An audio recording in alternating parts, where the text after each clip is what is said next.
Evening. This is NTV, and today happens to be one of those beautiful days now. TAREHE Sita is the day when our army celebrates the attack on Kabamba barracks that was in 1981 on the 6th of February, which usually they celebrated on the 6th of Feb, where they launched the 5-year guerrilla war that eventually brought the NRM to power in 1996.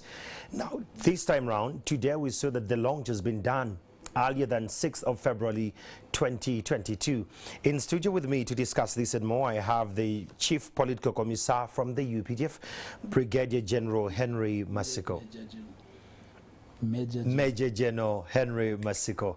Promotion's already underway. Congratulations. No, it's a long... Good to see you. It's a long-standing run. TAREHE Sita, this time around, the theme I saw, it's about retracing the people's struggle for peace and security for a modern Uganda. For starters, Afande, draw a picture for those who don't understand the grassroots or the roots of TAREHE Sita. Thank you, Andrew, and viewers, and good evening, Happy New Year. Yesterday we were celebrating Liberation Day. Today we continue the celebration mood, and this time around commemorating what many years ago is designated as the Army Founding Day.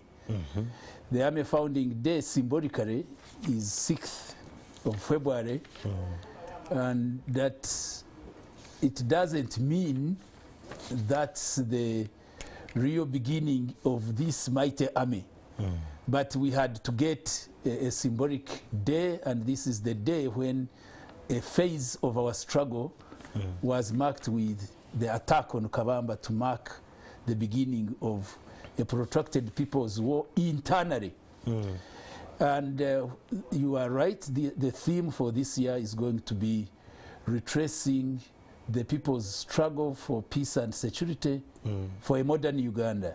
Okay. Now, this theme is very, very carefully selected. The two words are critical: retracing, modern Uganda. So you can see, much as we are talking about 6th of February 1981, we are acknowledging that that was not the real beginning of this struggle.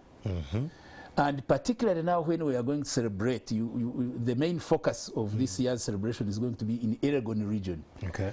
Many Ugandans, and especially you young people, may not know, in the early 70s, Uganda had a setback in its democratization process when the military took power unconstitutionally, with Idi Amin usurping the powers of state. And this was really set back to a very nascent democracy. Earlier on, some debate in the country had been going on which direction after independence, because you see, we needed to know that things are not happening today. We have a long journey. If we had time, the journey starts many years ago, because this part of the world actually is the cradle of history. You, Andrew, you may not know, but Africa and East Africa and maybe parts of Uganda are the origin of human civilization. So our history is long.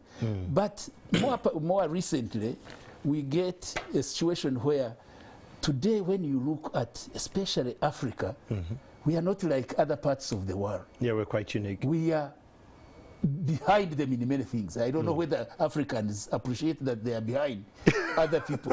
When you see all the technology you are using is other people's technology. It comes from the other side. Do we think this is God sent? It's not God sent. It is a mistake. It is. It's a distortion. Now, we Africans don't pause to ask, how come people make machines, we don't make them. People are going to the moon, we don't go. Maybe recently when it came to corona pandemic, people got vaccine, we waited, we got the leftovers. Do we pause and ask why? And if we were to appreciate that, then the question is, what has happened, and this has been a distortion, not of many years. You may think when I say like 600 years is a long time, but in a journey of human civilization, it's just recent. In the last 600 years, Africa has been left behind. But later, we have a problem when we were colonized.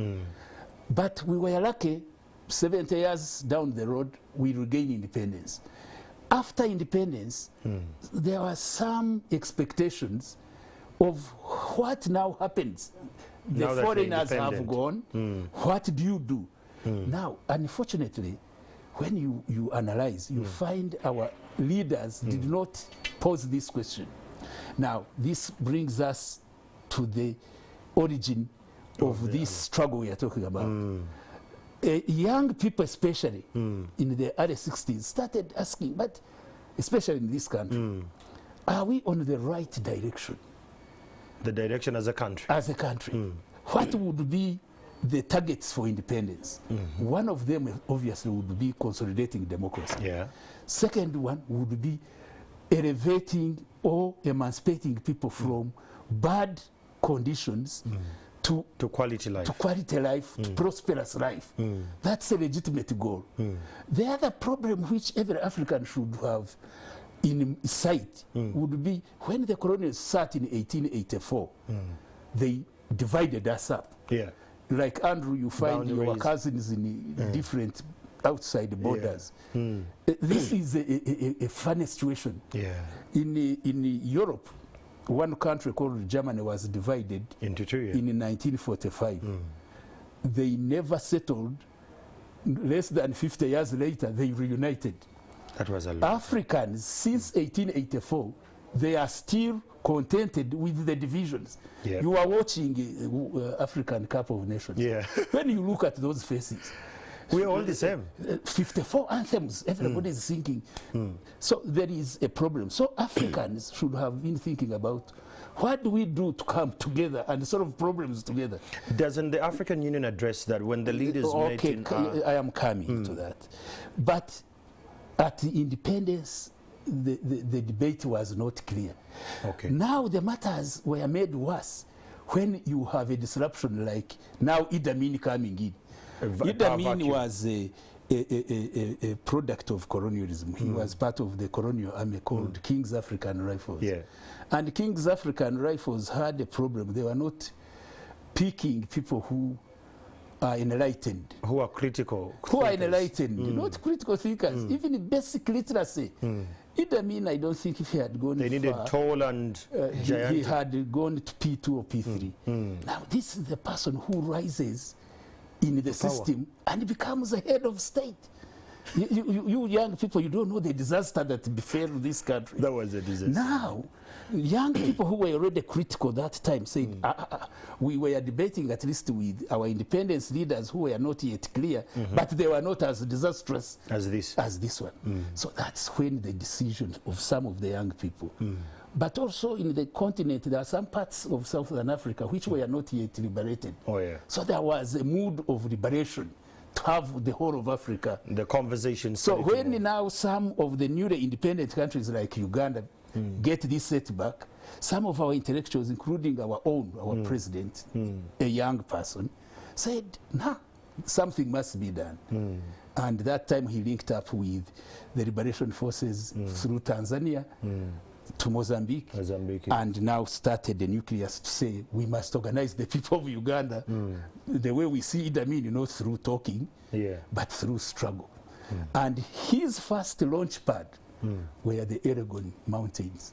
And that's where the celebrations are this Now we are going there. So when we said retracing, the people's, Aragon, so we normally talk of Kabamba, nobody talks about the guerrilla bases of 1970s to start a people's resistance against injustices, especially the usurper regime of Idi Amin. You know, young people, you know, in 1986 we had a population of 14 million. We are 40 plus now. Now we are 40 plus. All of you now, the 30 million, have been in the last 36 years. So some of these things, you know, is fiction maybe, but it's reality. For some of us, I call myself an Aminist because in my youthful age, Amin was there. You saw him? And it was terrible. Terrible. The arbitrariness. When he came in, he took advantage of the confusion of, the destruction that was already of our political elite who took independence. They were busy fighting over religious divisions, busy on ethnic divisions. So people like Idi Amin now took advantage of this. Like Dr. Bote had a disagreement with Sideward Mutesa. Instead of disagreeing politically and democratically, on principle, they invited Idi Amin to settle the matter. So later Idi Amin said, since you were confused, let me come in. But this was more disastrous. So Idi Amin coming in, you had no option now. You could see when you speak about the 30 million plus, which is my generation, where we are today, don't you think we are still hanging on what we call the liberator hangover? That Ugandans, after this struggle of the UPDF today, that Ugandans are never at the forefront of what they need to actually protect, what they need to preserve. Actually, you the 30 million, you don't have even a hangover. We have a hangover of the liberator. We're always waiting actually, for what you have is a vacuum. You are there is here. A power vacuum. You are here. You are seeing things. When they tell you there used to be no soap, you can't imagine. How can you have a shop with no soap? Now, it's our duty, the older generation, to keep the concrete history we have with us. We have gone through, relayed to the young generation. Actually, the mistake we've made as an older generation is to do things and think this young generation will pick the history. Do you think and we'll watch and understand it? So that's why, if you were listening to commentaries yesterday, many radios where they are the 30 million, they were being cynical. Today they are saying, is it a holiday today? Holiday for what? You know, very cynical. You can see they are detached. Yeah. So this is not this is not a hangover. It's a mistake of our part, and not to relay this history. That's why. And how are you fixing that? How are you bridging? The theme we are saying. How are you bridging us the 30 million with the 10? Retrace, so that people don't think things are happening today. That's why now everybody has been thinking the founding day of the People's Army is 81. Yes. 71 already. There is people were beginning to resist. Actually, the advantage is that the leader who took this decision, we are still with him. If you now go into what is going to happen in Elgon region, you discover as early as 71, as 72, as 73, there were many activities in that region, and Amin was responding. When eventually he caught a few, because at another age of a struggle, people make mistakes. And Amin was arresting them. Even our president was arrested in Namisindwa. He was saved by a police officer who looked at him and said, this young man, we are hearing he seems to be organizing. And I think the police officer was also knowing this Amin is a mistake. So he sympathized internally there. So when he arrested them as guerrillas in that area of Namisindwa, he asked them, what are you doing, you young people? They were carrying some stones and something. They said, we are doing research on the Elgon rocks. So he said he didn't agree with them, of course, but he sympathized and released the president. Hardly had they moved, just as they were moving away, I mean, the soldiers came. They said, we have got intelligence that some rebels have been arrested. Where are they? Then that special branch man told them, no, we have no suspects of that nature. And because of the nature, if you, I mean, the soldiers were not sophisticated, intelligent, they went away. That's how he was preserved. Otherwise, I mean, we would have got him and put him on fire in Now spot. that we are tracing back the people, how are you going to use this TAREHE SITA to trace back the people? And when you trace them, so what happens after you've traced the people? No, we as I say, we are really putting in context the struggle. To the young generation? Not to the young generation alone, but normally to celebrate landmark events is important in that you take stock. You look back and forward. You see where you are and you project where you are going. So these celebrations are important in a people's history and in a nation building. It's a part of nation building. So when we, over the years, when a decision was taken that we must mark the founding day of the People's Army, we mark it in a model of showing who we are as a force. Because not all armies in the world have the same philosophy. That's true. Like the colonial army was working for colonials. Yeah. An army of Bazungu who came to invade us were not a people's army for us. They were for They were a Bazungu army. Now, are we that army? No. We saw that people must liberate themselves, but in that liberation process, they must have a mechanism of doing it, which is having a fighting force. So our DNA, I think some people who are educated of the understand, UPDF. what constitutes us is that we are a liberation force originating from ordinary people who are organized, educated, trained to fight for their own liberty. So when we are marking this day, we go back to that route to keep the current soldiers and to keep the population well aware that here is a Ugandan force which is out of view. And the activities we do are such that they symbolize this strategic partnership we have with the people as a people's army. Now, that's a very important thing. Some people take it for granted. I love the word people. Yes. And I find that you're coming to talk about terrorists, and I'm grateful that you actually showed up.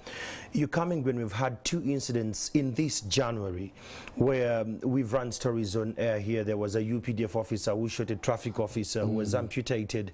You saw that story on TV. There was one who was driving recklessly somewhere in Gomba and hit a girl. The image of the UPDF, by and large, in the faces of the media. I am happy you are a good English speaker. Yes. You are not saying we are seeing a trend. You No. an incident. Yes. You are saying you are trying to correct someone. Yes. Because much as we are a different army, we are human beings. I agree. And even we are not sure what happens in the heavens. But on earth, we know you cannot have paradise. Yes. Human beings, you have all good people, but there will be that bad apple. But I am happy you are very careful with your words.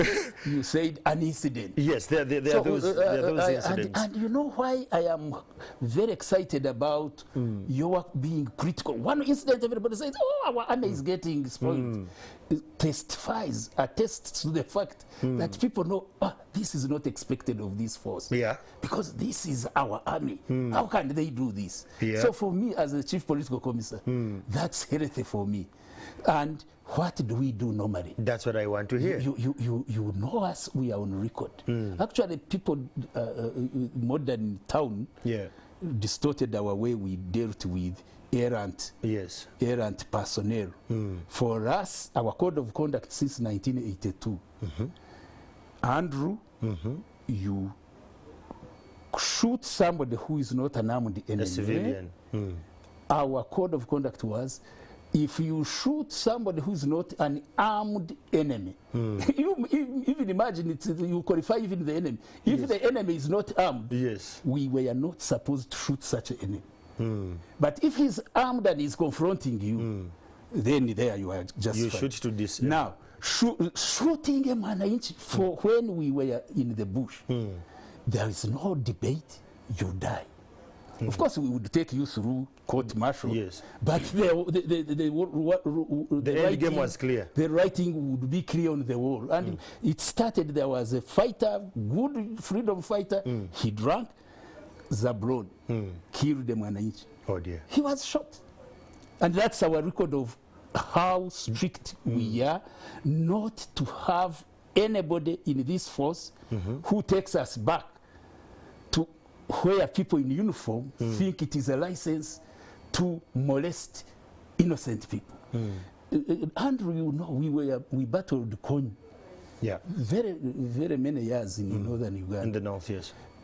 Unlike other conflicts you see in the region, people in northern Uganda never crossed the border. They stayed. The worst that happened, they would be in concentration camps, where they are assured of the protection of UPDF. So that attests to this DNA I'm talking about.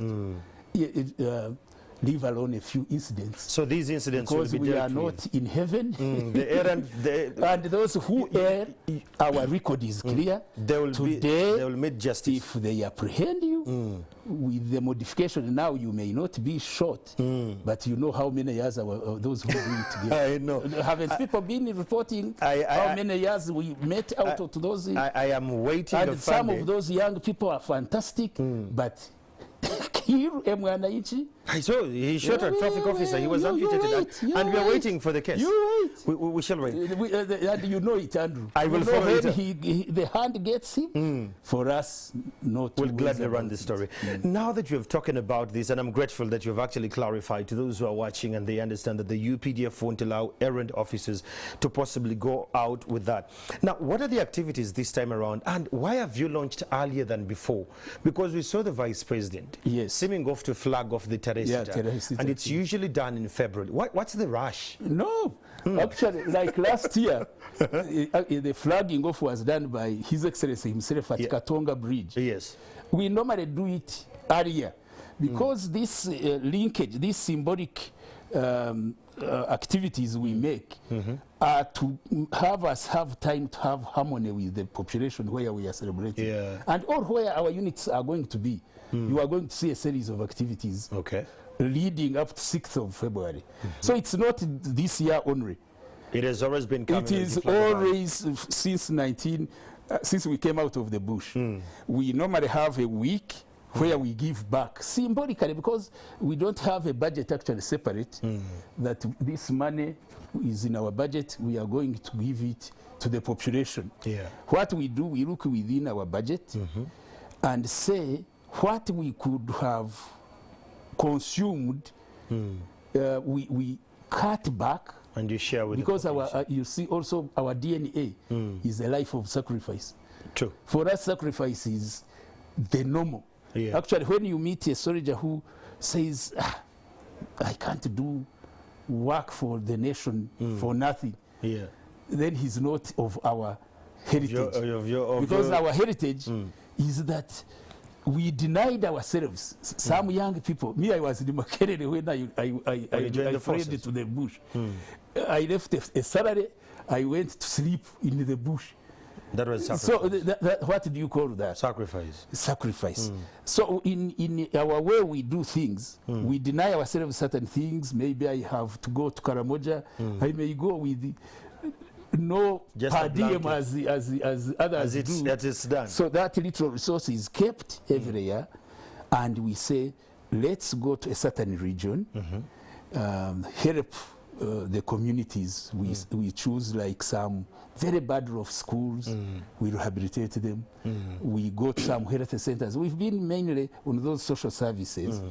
Of course, in the future, when, as we know, these social services are going to be improved, we shall be doing other things which are more sophisticated, which our common people cannot deal with ordinarily. Because armies actually are supposed always to be ahead in terms of technologies, in terms of management skills. So we need to keep giving. Even if now all our schools are okay, all our hospitals are okay, shall we abandon civic activities? No. We shall keep doing those which our civilians cannot do in their own means. Someone so here, what activities we are going to be involved in? Before you go, engineers, Afande, yes. someone here on Twitter, you see, for us of late, we talk from the virtue. Someone says that, well, thank you so much for the program. I got my surgery done by the UPDF during this TAREHE SITA day of 2018. Yes. Well done, the People's Defense Force. Yes, if you are hearing, even in this delicate operation we are in, with our people, yes, our brothers, the other side. Yes, in Congo. Already the communities are receiving our medical services. That's our code of conduct. Actually, if you read our code of conduct, which is Schedule 7 of our law, all sections of that code of conduct, you may think they would say, we shall shoot like this. No. From section 1 up to 6, it's talking about how to help the population. Ordinarily, that's our way of life. Actually, for us, every day we are doing CIMIC, but we only concentrate this in a celebratory mood. And as you hear, like now we are going to have medical camps all over the 9-10 districts in Bugisu and Sebei. And people are going to get free medical services, free eye checkups, and getting even glasses. Nice. So the program is already being, we sent teams there. They will announce to the population. Health centers have been identified. So the population will go, and they know it now. That whole week, anybody who had a surgery problem with no money, he knows UPDF is going to and it will handle. And we are ready. Our doctors are inserting tomorrow, and up to 5th, these activities will be all over in Sebei. Besides the medical activities, what more other activities should we look at? From 27th last month, our engineers went in the region, and they have accomplished 23 projects. In every constituency almost. Either school, a health center, or a symbolic or a bridge project. There is a bridge we've done which connects Budadiri East to Budadiri West. People are in marvel. We've done it in 2 days. Wow. We did it in 2 days. Minimum costs, and that bridge we estimate it will take more than 10 years. That's so nice. Our engineers are already on the ground, and if you called in Gisu and Sebei, people will tell you, we've built in less than 1 month a wing of a maternity ward to handle children who are born with defects in neonatal. We found when we were doing fact-finding, Kapchorwa District Hospital has a maternity, and you know, this lockdown, people really gave birth. Yeah, so we found a big problem. Babies who are born normally mixing up with babies who are born with defects. So we chose to say, to give Kapchorwa, let's build them an extension of the maternity ward. And we've finished it in less than 1 month. Today is 27th. We started on 28th. It's over. Very well I think it should be UPDF to actually construct some of but you are objecting when the president has said the engineers of the army are disciplined. Let them do this work. It is order. No, you are still refusing. You are bringing even World Bank. Of course. Violation of procurement. Yes, the procurement and the PPDA Act does not allow. You are very difficult. But it makes sense there. Afande, I would like to know now, this is going to be in the Elgon region. Yes. So how will the rest of us join these celebrations of TAREHE SITA if we're interested as Ugandans? Like in Central here, we have 1 division. With another branch, a big brigade called, it's an LDU group for special operations. The LDUs, the ones in the lockdown? Oh, very good people now. We polished them up. You know, our young people are not inherently bad. Yes. But if you don't give them knowledge to know who they are and what they do. The capacity building. So when they made a few mistakes, you remember we withdrew them. Yes. And now people look at them. What happened to these people? Me, from talking to you, I'm the chief political commissar. I am the chief preacher to them of this message of who we are. So when they come in, they don't think they will be the same character of massacre overnight. It's the deliberate political education we do. And when actually we even go to the community, we are involved in mindset change programs. Like in the Aragon region, our theme now is going to be, you people, you are prone to disasters. What are these disasters? Landslides and floods. What is the reason for this? Partly it's you people who are using bad practices. You know, every time a flood comes or landslide, they blame God. God had made that Aragon mountain with an arrangement. Up there he had put forests. On the hillsides there's different types of vegetation. Now human activity which uses methods which are not scientific just goes thinking and you can cheat nature. So they think they can go around God's arrangement. So now our message is, as we pray God don't bring us disaster, the flood. Ask yourselves, are you doing the right thing? Because God created us in his image to carry on his wise ways.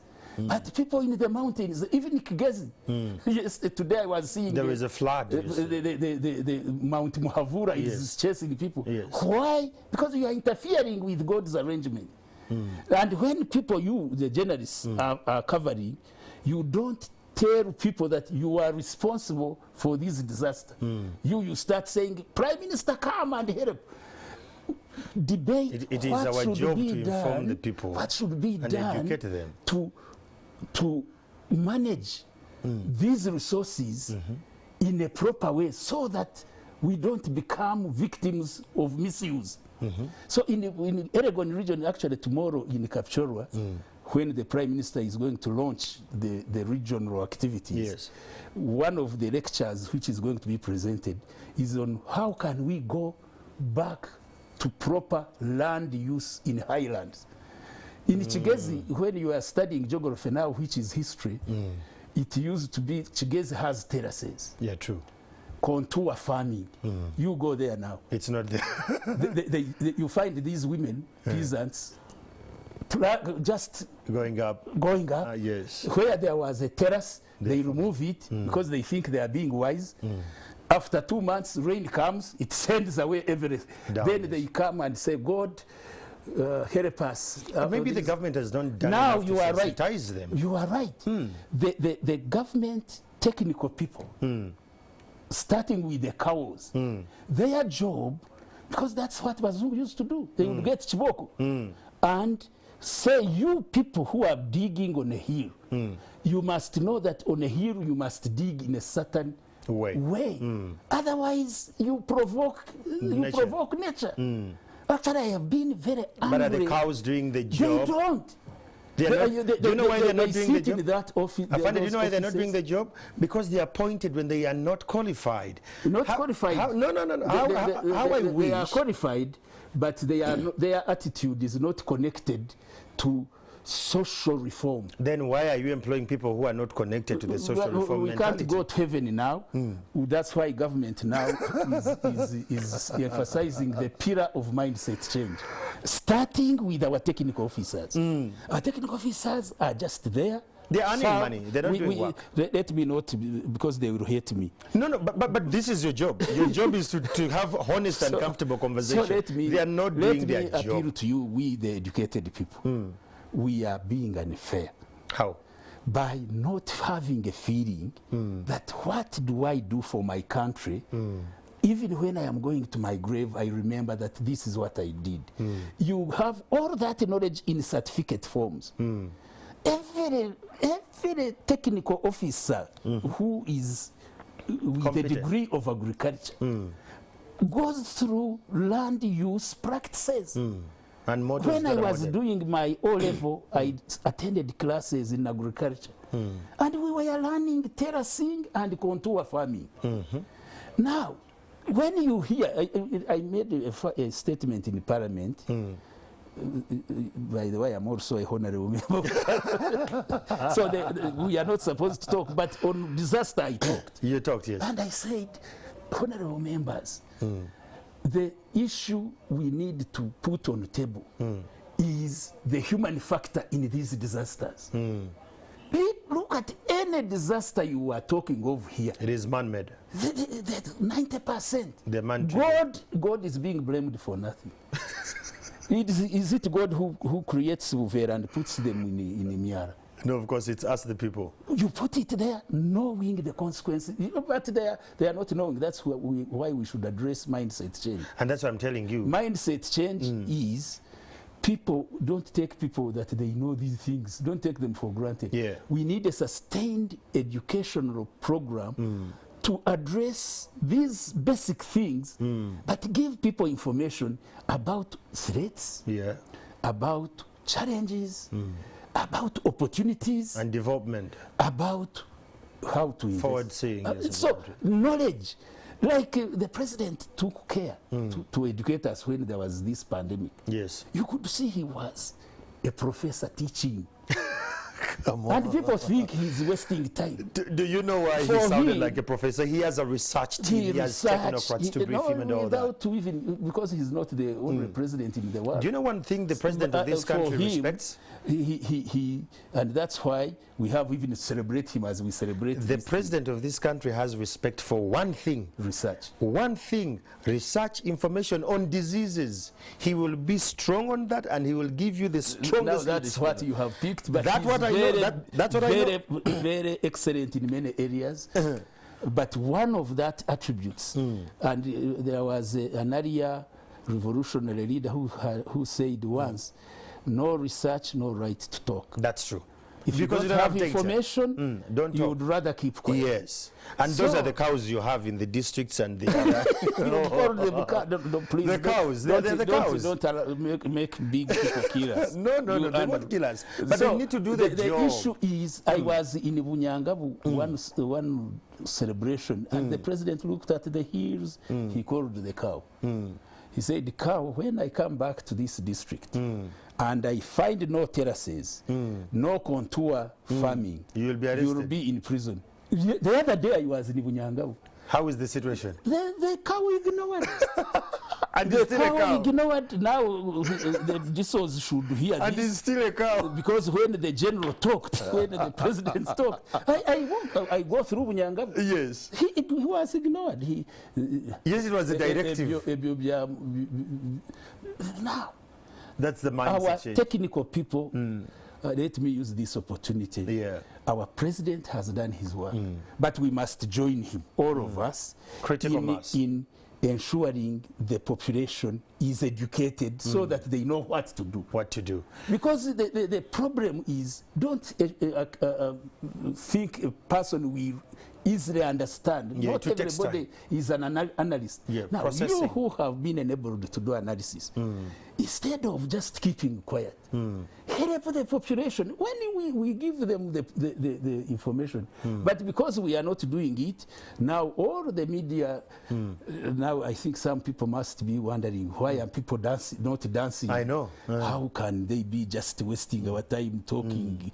What is that old so man much saying? this generation. Because they want to see that, to be dancing, to be, but we need what is missing now. Yeah. Many things now have been accomplished. Afande, as we're winding up this conversation, we need to know, how do we join in the ones who will be in the central, in the north and blacks? We were talking of one division. In central? In central. You have second division in western region. Okay. You have fourth division in northern region. You have third division in Karamoja areas.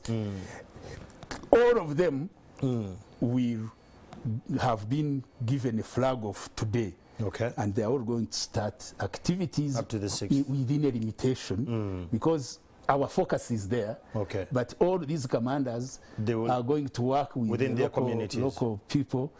And today a message came out showing them what to do. They are going to be involved in these debates with the population. Then tree planting. But at times, unfortunately, we normally celebrate this period when it is dry in many areas, because like National Forest Authority has given us 5 million seedlings of trees. One of the major activities tomorrow in Kapshorwa, we want to plant trees, because that area is cool. Yeah. We want to plant trees around a modern facility, the Highland Stadium. Wow. Andrew, have you seen that? I've been stadium? there. Captura Can you believe when you reach there, you are in Africa? It's a world-class facility which we've put there. Okay. Very soon, I think we shall have one will games there. So we want to fence the whole stadium. Our force has gone in today. They make have analysis. dug. No, they've dug. Okay. They're ready at work. Yeah, tomorrow they are going to plant. Nice. Over, I think it will be over 10,000 trees. Wow. Over, because we have over 100 soldiers. Each may plant 10 trees. Plant 10 trees, you can get the total. Okay. We shall have all those activities, including Somalia, where we are. Okay.